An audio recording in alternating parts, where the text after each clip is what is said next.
Welcome to GoPowerCat.com's Friday Walkthrough, sponsored by Riverbank Brewing. Now, let's head into the studio. Hello, everyone, and welcome in here to the Friday Walkthrough. I'm Cole Carmody. With me, as always, former Kansas State defensive back Monty Spiller. K-State bounces back in a major way on Saturday, beating Cincinnati 41-15, and now they get ready to conclude the season up in Ames with Farmageddon. K-State, Iowa State, 6:30 on Fox, coming your way on Saturday. Monty, before we talk about Iowa State, we've got to talk about the game against the Bearcats. K-State, as previously mentioned, comes away with a huge win. I thought it was one of their best all-around efforts of the season. Yeah, I agree. It's the team that we expected to see all year long. You know, we saw glimpses of it early in the year, and then when we kind of got rolling, and after the Colorado game, it's kind of we felt like we fell apart at different entities. But, you know, it felt good to see Avery do well. The O-line appeared to get back into their mojo of pushing people around, creating gaps for the run game. And the defense kind of flew around. You saw some new faces in there that we hadn't seen all year, get more reps in, and we'll talk about that later as well. But it just felt good to see our guys come out and pose our will the first drive and kind of dictate the game at that point. And the one thing we talked about on the show last week was starting early. I think that was something we both agreed that K-State needed to do. If they started early, I think we both felt like that was going to kind of set the tone. And wouldn't you know it, Monty, the first offensive play of the game, Avery Johnson takes the ball and runs down the field for a 35-yard gain. I mean, that literally set the tone. Not only that Avery was going to run, but that the offense was sick and tired of doing the same old, and not producing. I thought that play sent a message, and that first drive really showed everybody that K-State was not going to mess around. Yeah, I think they finally they knew for the longest time, but I think they finally said, you know what, something had to change, and no matter what happens today, this is what we're going to do. And they did. And the fact that Avery looked like the Avery of old, or the Avery that we have become to know. He hit the hole, his speed showed, and it was like, that's what I'm talking about. Yeah, that's what we've been waiting for. And it felt good for me as a fan. And I know it felt damn good for the players as well to see that happen. It's kind of like they got their mojo back. It was like the thing that they needed to really kind of start to feel good about themselves. And, you know, I was a little worried about this game because I felt like, you know, K-State maybe eliminated from the Big 12 championship. How are they going to react? We saw how they reacted last year against Iowa State when they got eliminated. You know, the defense was non-existent in that game. And it was the complete opposite. It was senior night, yes, but it was not like the senior night of 2023. These guys played their butts off. And I think when you watch those senior night celebrations, Monty, it definitely hit me. But like the majority of this team is young. And I think that's what's so exciting. And what was so exciting about the game on Saturday was that the guys who were making plays were young. Yeah, you're right. And that win, obviously we needed a win. And a lot of people don't look at it this way, the way we look at it. But that win meant more to our program moving forward than it would some other programs. For one, like you said, with the Big 12, it's not quite, we're not mathematically eliminated from it, but the chances are slim. But the fact that you can go into an Iowa State game feeling good about yourself, knowing how they did us last year on senior night at home, they humiliated. They made us look bad. We were humiliated. We didn't play well at all. But that right there gives us confidence going into that game and also into the bowl game. But for the young guys who did play, for those who potentially were thinking, do I enter the transfer portal or what's going on? I think that game right there said, you know what, let's stick around, see what we have for the future and build on that. And hopefully that kind of influence some guys to stick around for next season. Because you and I both well know this time of the year, the portal is active and guys are thinking about, do I want to stay in this culture? Do I want to stay here? What's my role? And that allows some guys to get a chance to see what they can do. So hopefully that spoke volumes to the young guys to stick around for next year. No doubt. And you look at some of those young guys that produced. We'll talk about them here in a second, but I want to give a shout out to Brendan Mott in his final game at Bill Snyder Family Stadium. We talk a lot about the young guys on this show, but Brendan Mott has had one of the best seasons from the defensive line perspective in K-State history. He's had, I want to say he's at like 12 sacks right now or close to it. He's close to the school record in a single season. He would need to kind of get going in these next two games to get there, but he's had an outstanding season and he had an interception on Saturday night. That was so cool. And Monty, that was really the nail in the coffin. I mean, it was a fairly competitive game in the first half, but when Cincinnati decided to call timeout and it was 3rd and forever. And instead of just turning around and handing the ball off, I think K-State would have gladly just taken it to halftime. They decided to try and throw it, and Brendan Mott came up with probably one of the best defensive plays we've seen all year. Yeah, I was smiling ear to ear when that happened. For one, because he is he's the epitome of K-State football. He's one of those guys who done it the right way. He's a program kid, and for him to be able to do that in a meaningful game on senior night at home made my heart. I loved it for him, and, and there are a couple other guys who deserved it as well. But he's one of the guys you can point out who deserved to have a play like that happen for him, and he is more deserving, and he is kind of what he's been all year as a player. So I was so happy to see that happen for him. It's kind of funny after the game. He's like, I didn't realize how hard it was to run 17 yards. I thought I was going to score a touchdown, and then I just felt this guy tackle me. It's like, well, maybe you gain a new respect for some skill guys after you pick up the ball and you run it a few yards. I thought that was absolutely outstanding by Brendan Mott. But you know what else was outstanding was the Kansas State run game, Monty. DJ Giddens, 15 carries, 143 yards. Avery Johnson, 10 carries, 72 yards. And Joe Jackson, 10 carries for 47 yards. There was some other rushers there towards the end of the game, but those were the 3 guys that really carried the load with Dylan Edwards out. And, we talked about Avery, but once again, DJ Giddens, Mr. Consistent, averaging over 9 yards a carry. He is currently on pace to break the single season yards per carry mark that was formerly held by Darren Sproles. DJ Giddens has had an outstanding year, and Saturday he put an exclamation point to the end of it. Yeah, he's one of those guys where selfishly for me, I hope he comes back next year. But for him, I would understand if he didn't. He has been a great K-State guy, a local kid from JC.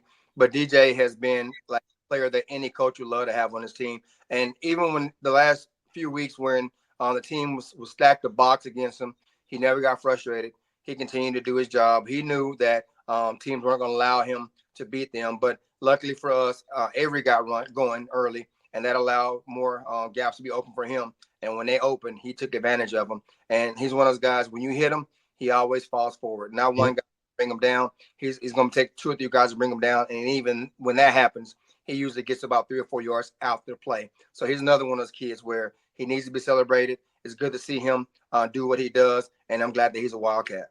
And the thing about DJ that was so impressive, I mean, again, another guy who's finally healthy. I mean, he had been kind of banged up and beaten up a little bit, but his jump cuts on Saturday were next level, man. Like there would be no hole, and then he would jump cut to the outside and pick up 5 or 6 more yards. I mean, what he was able to do on Saturday, I mean, that works at any level. And this is a guy who, if he wants to play in the NFL next year, I'm sure he'll have a spot. But again, with today's college football, you never know.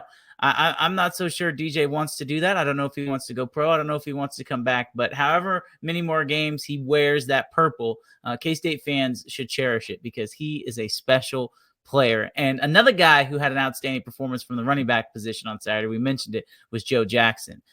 We have been claiming and clamoring to see Joe get into the game and make an impact. And as I mentioned, 10 carries for 47 yards. I mean, another guy, steady Eddie, extremely efficient. He has, like, him and DJ are 2 different types of backs. DJ is a little more patient, but when he hits the gap, he goes. And Joe, when he hits the hole, he hits the hole. And it's one of those things where he has a second gear right away.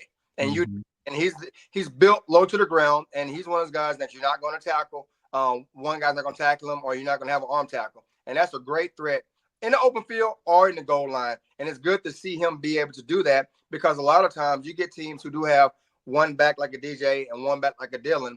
And when Dylan went down, you ask the question, do we have another guy that can step up? The answer is yes, we do. And it showed last Saturday. So for him to get an opportunity to play, and he's another one of those guys. I'm not saying he was looking to go elsewhere, because I feel like he is the next guy up in line. And if DJ doesn't leave, I think they can share the backfield along with Dylan as well. It's up to our coaches to find plays for these guys, because they both are special players. But I was so happy to see him get extended playing time this past Saturday. And it wasn't just like he'd come into the game and get the ball. I mean, there was a play where he came in, DJ came out, and Joe Jackson was the lead blocker. And they obviously have a lot of faith in that Joe can do anything that DJ can do. And we think Dylan Edwards has a chance to play this week. We'll find out more, obviously, on Saturday. I would expect him to. If he doesn't play, put it this way, if he doesn't play, I'd be a little surprised. And so I think either way, you're going to see a mix of those three guys if Dylan can go. That run game, again, shout out to the offensive line. I think they figured some things out, which, of course, brings us to Connor Riley. Connor Riley went from the box down to the field. They moved Brian LePack, the tight ends coach, up in the box. So Matt Wells and Connor Riley were both on the field, Monty. I don't know about you, but it looked like there was an immediate difference maker when the OC was down there on the field. I agree, and I don't know if that was factual or not, but it definitely looked like it because the numbers don't lie. Our game plan looked a lot smoother. We looked a lot more confident. We had a little more pep in our step, and plays were there. We ran a little bit of hurry up when needed, and I don't know if that was just a change of confidence or comfortable. I don't know if Coach Wells was more involved in the play calling. I'm not inside the huddle, but whatever they did, that change and whatever else they did worked, and they need to continue to build on it because we'll talk about it the next half. But going into Iowa State, we're going to need every part of that and then some. And I think Connor Riley just igniting the fire under the offensive linemen. I mean, those guys talked about it after the game about how much of a difference that made, him being down there on the field. I don't think that we're overselling the importance of that because, football is such a motivating game. If you can have any kind of mental fortitude that you maybe wouldn't have had prior, you're going to be better off. And so having Connor Riley down there to motivate his guys, I think made a difference in the game. And I mean, you look at the score, K-State scored 41 points. Like, that's not something they've done in a while. So I think that there's definitely something to that. Another guy, major reason for that's Trey Spivey, and another one of those young guys we've been talking about, we want to see more of. I thought Trey took advantage of his opportunity and performed admirably. 5 catches for 63 yards and a touchdown, his first career touchdown. But my favorite play of the game, Monty, came on DJ Giddens' 32-yard touchdown when Trey Spivey was blocking his guy literally 32 yards down the field. To me, that single play right there told me everything I need to know about that kid, from his on the field, from his off the field, from how he interacts with his teammates, how he cares about winning. That single play told me everything I need to know about Trey Spivey, and I am totally bought in. This kid is going to be a star. I've never met the kid. I want to meet him, just talk to him, and obviously thank him for being part of the Wildcat family. But you're absolutely correct. The first thing I thought of when I saw that, Hines Ward, who's one of the best blocking receivers in NFL history, in my opinion. I'm a Cowboys fan, but he's a Steelers. But I recognize greatness when I see it. And Hines Ward took pride in whooping a guy's butt down the field if he wasn't getting the ball. And that's the first thing I thought about. If you got a kid the size of Trey Spivey giving that type of effort when he knows he's not getting the ball and whooping that DB's butt down the field, even though I'm a DB, he handled him. And if I'm an O lineman and I see my receiver blocking like that, I'm already motivated. I'm like, you know what? If he can block like that, I can block at that downfield too, and even then some. And hopefully his other teammates in receiver position see that too and say, you know what? That's what we need to do. And we've been calling for it all year. And to his credit, he hadn't been in a lot, but when he got in, he took advantage of his opportunity. And you're correct.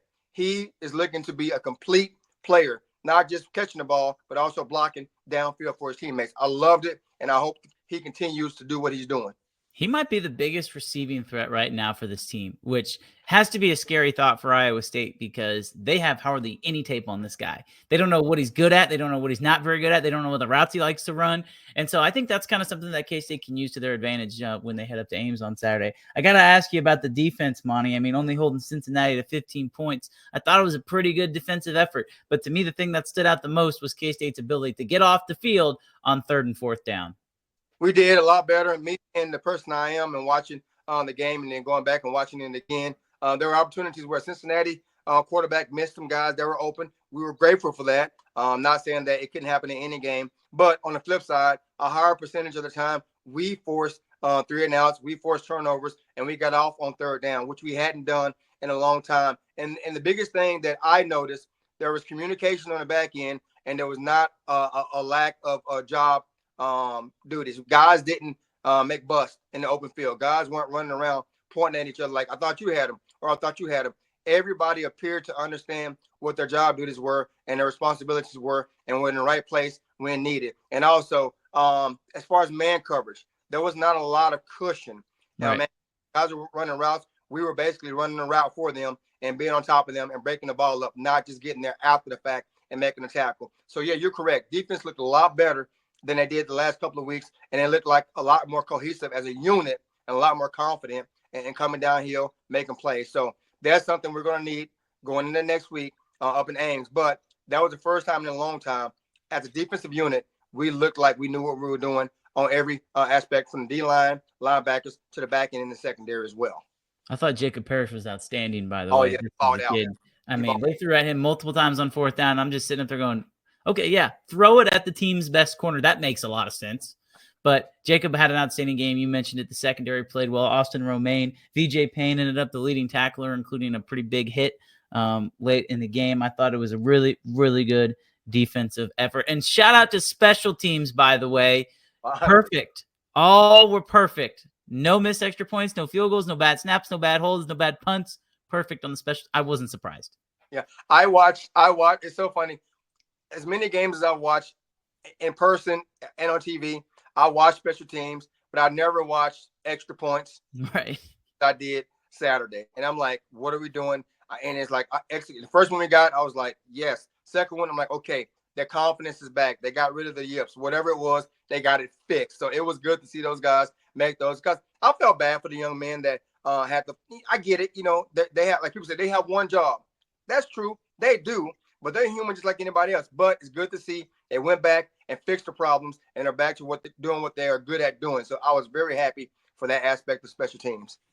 Offense, defense, special teams, K-State is going to need to be on top of it all next Saturday when they hit the road, I guess tomorrow by the time you're watching this, and face Iowa State in Ames. We will talk about that game and much more when we come back right here on the Friday Walkthrough.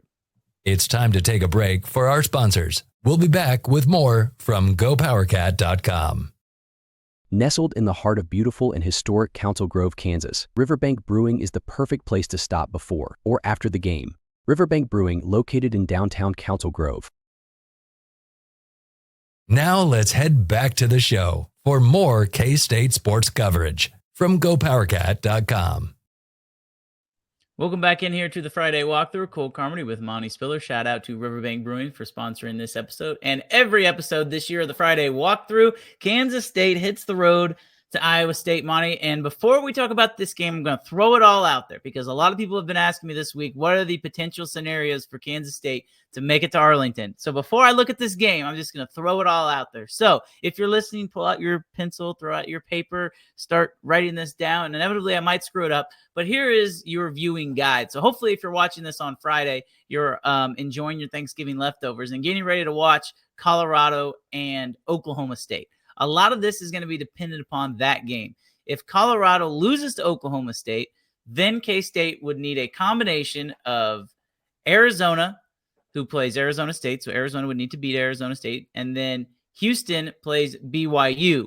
So you would need a combination of those two losses for K-State, obviously, to win, and then they would have a chance to make it to Arlington. Really what it comes down to, you're rooting for the two lost teams to lose because any tiebreaker where K-State is in the lead with three teams or with three losses, if they are tied with other teams with three losses, as long as it isn't Baylor, you got to be a KU fan this week. As long as it isn't Baylor, K-State would then make it to Arlington. But, Monty, like we've talked about, it's pretty far-fetched. It is, but, that's what makes it fun. As crazy as it sounds, Oklahoma State going into Colorado. I know Colorado suffered a butt whipping last week at the hands of the team down the road, KU. And I'm not going to lie, I watched that with a smile on my face. For one reason, I thought KU was going to win the game. Hey, I'll give credit where credit is due. They're probably one of the best teams, if not the best team in the Big 12 right now, complete playing ball. Defensive-wise, offensive-wise, they're phenomenal.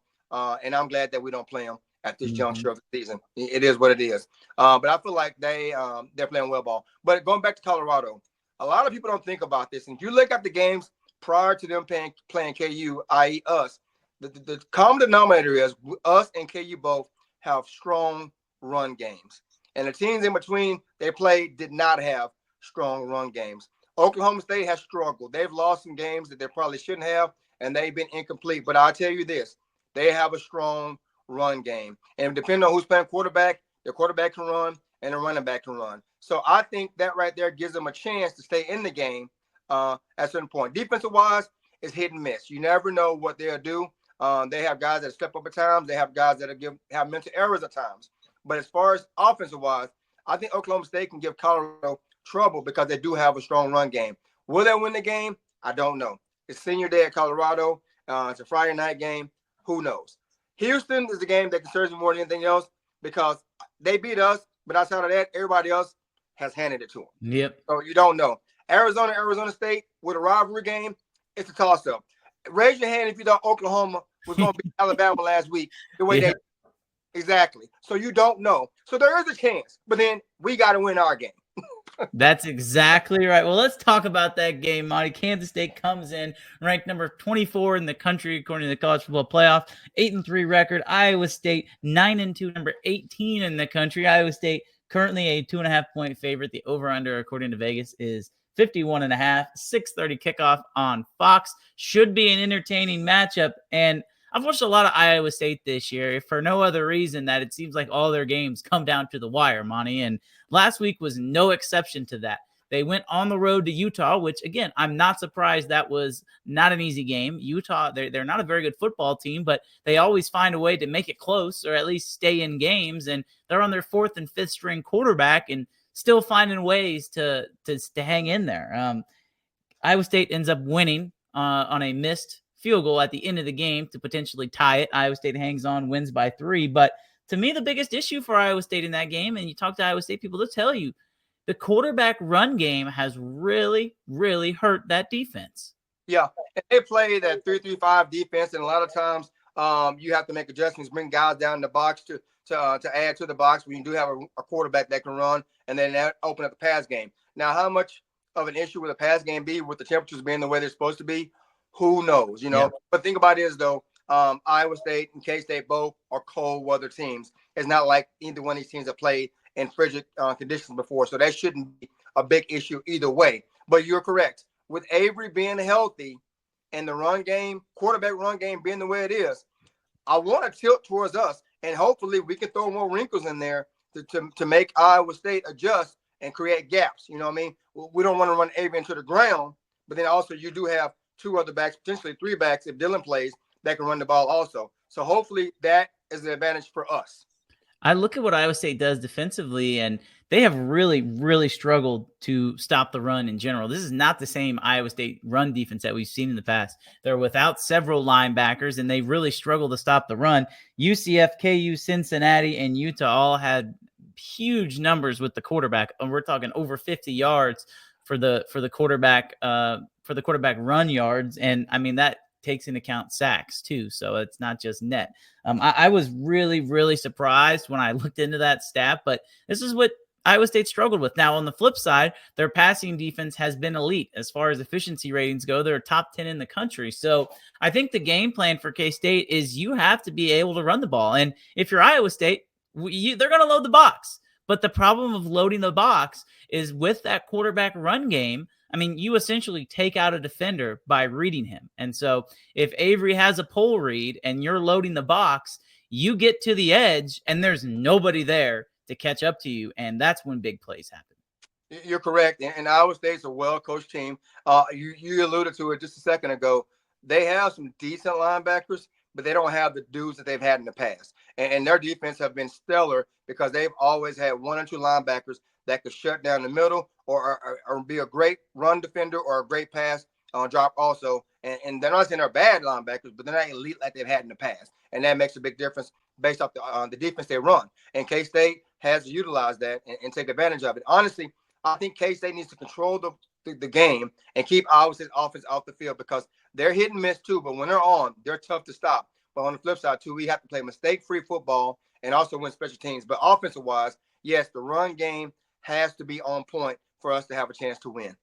I look at the over-under in this game, it's 51.5, and like it doesn't seem like a lot of points because it feels like whenever K-State wins games, they score in the 30s, and I think this is going to be a really close game. So I think that this game might be a little bit more high-scoring than some people think. Now, granted, the last time these teams played in Ames, the score was 10-7, so who knows what can happen.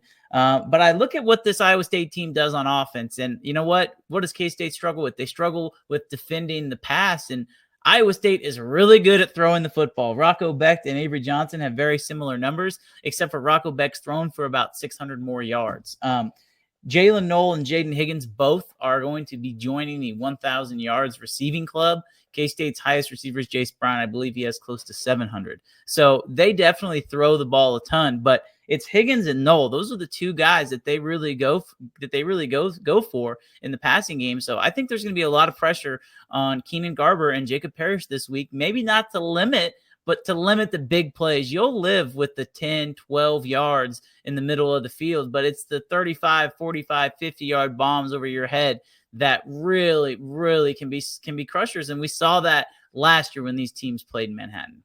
You're correct. And we have to be really good about making Rocco Becht uncomfortable, because if you watch any of their games like you probably have, when he moves the pocket and whenever he doesn't have his first read, he is good about extending the play and guys work their way open. And they have receivers, big receivers and athletic guys that can go up and get it, and they are really good at body control. So we have to be good with our eyes on defense. We have to be disciplined as well. When he does break the pocket, our secondary needs to stay back, scramble rules take place, and then our linebackers have to pull up the quarterback. What I mean by that, he cannot get to the edge and have time to throw. We need to put pressure on him and make him get rid of it or eat the ball. When he extends a play, they are dangerous and they find a way to beat you. But you're correct. Their pass game is one of the best in the Big 12, and they do a really good job of it. So hopefully our defense has a scheme to control that and make them run the ball. They have a decent run game, but not anything that we haven't seen this year.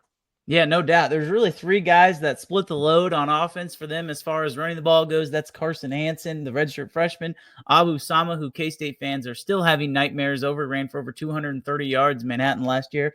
And then it would be Jalen Jackson's their third running back. Three guys that pretty much split the load together, and it'll be interesting how they decide to do that. K-State's run defense is one of the best in the Big 12, and pass defense is definitely towards the bottom of the conference. But again, I look at this, and to me, the key of the game is, again, start fast. And if K-State's able to establish the run game early and you make Iowa State play from behind, it completely changes the game, because then a team that already doesn't run the ball will have a much higher tendency to just avoid running the ball altogether. And if you can make them one-dimensional, it doesn't matter if they're throwing the ball. If you can make them one-dimensional, then that really plays into your favor. It does, and the play calling is in your favor as well, because you can kind of dictate what happens and what doesn't happen, for that matter. And we have enough athletic guys that are interchangeable that can come in and make plays if they run a screen pass or if they do run a draw or something. We still have guys in the middle that can get there and make tackles. But you're correct. Shut the run down and make them throw. Even though they throw the ball very well, we still can have packages, nickel back, and we can go to four safeties, 3 high safety, whatever it may be, to compete against that. But you're right. With the temperature being colder, honestly, I would prefer to see them throw, but you don't know what's going to happen. And I keep in mind, games like this, receivers don't want to get hit. Yep. I'm sorry. Running backs are used to it, fullbacks, tight ends, but those skill guys, they don't want to get hit, because that cold feels a little bit different when you got a guy coming downhill and putting a thump on you. So hopefully our defense comes up and lays the wood to them and make them think twice about going across the middle or going up and get the ball. But like I said, they're Iowa State, it's Farmageddon. They're tough boys just like us. You don't know what's going to happen. And I think, too, another thing with that, Monty, is hit the quarterback. I mean, hit the quarterback. And Iowa State's saying the same thing. If they can get after Avery Johnson, they hit him, then, who knows what happens with this game. That's the great part about Farmageddon, is you truly have no idea how this game's going to unfold. It's going to be a great game, Monty.